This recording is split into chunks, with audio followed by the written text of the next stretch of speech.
Welcome to the Real Estate Espresso Podcast, your morning shot of what's new in the world of real estate investing. I'm your host, Victor Menashe. On today's show, we're talking about managing your supply chain. There's no question that some suppliers are having trouble keeping up with demand. Some channels are fully depleted. Almost all real estate investors at some point are buying construction materials either directly or indirectly through a subcontractor. When buying through a subcontractor, you often pay more because the subcontractor is simply passing the cost on to you, the end customer. If prices are elevated, then you feel the full impact of those higher prices. Even if various supply chains are inefficient and better pricing could be found elsewhere, subcontractors have no incentive to shop around for the lowest price. As a developer, you're faced with several difficult choices. Do you allow your subcontractors to quote and then purchase materials, or do you take on that procurement function in-house? If you take on the responsibility of purchasing the materials, you better not make a mistake, because if there's short of materials at the job site, you've got a subcontractor waiting with the meter running, and it's going to cost you a lot in extra labor. If you decide to assume the responsibility for purchasing materials, what supply chains do you want to utilize? You may want to concentrate your purchases as much as possible within a single supply chain to take advantage of as large a discount as possible. The more business you do with one channel, the greater your discount.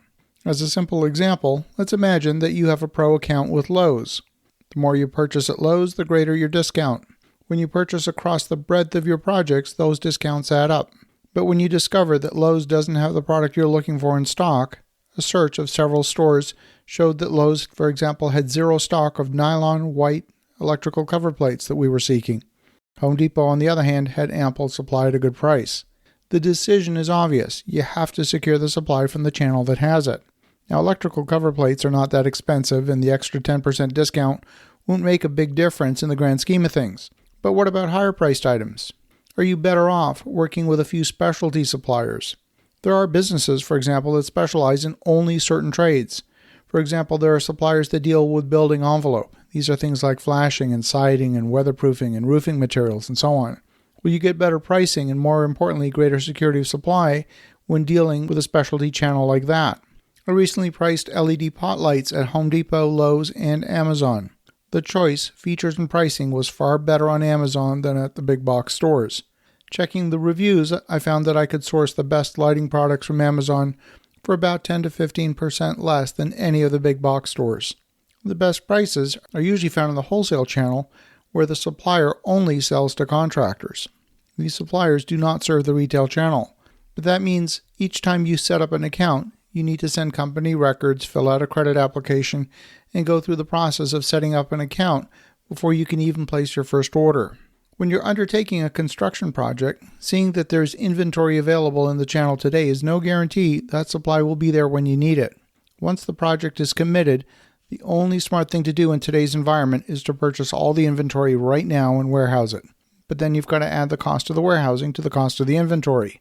In our projects, we made the decision to purchase shipping containers to warehouse the materials at the job site.